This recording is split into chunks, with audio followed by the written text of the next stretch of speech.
So this space, the bedroom, is my favorite room. I just love the green. I, to be honest, would have painted the whole house in this if I could have. But yeah, I just really love it. I wanted to create a kind of sleep sanctuary for my work and travel and spending a lot of time in hotel rooms.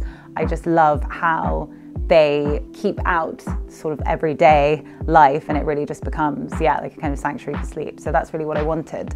So we've just kept it very minimal and clean in here. It's like very low tech. And at night time, when all the blinds are down, it's like just a little sort of cozy nest. Yeah, we just keep this room for sleeping and I love it. That's what I want to do in it.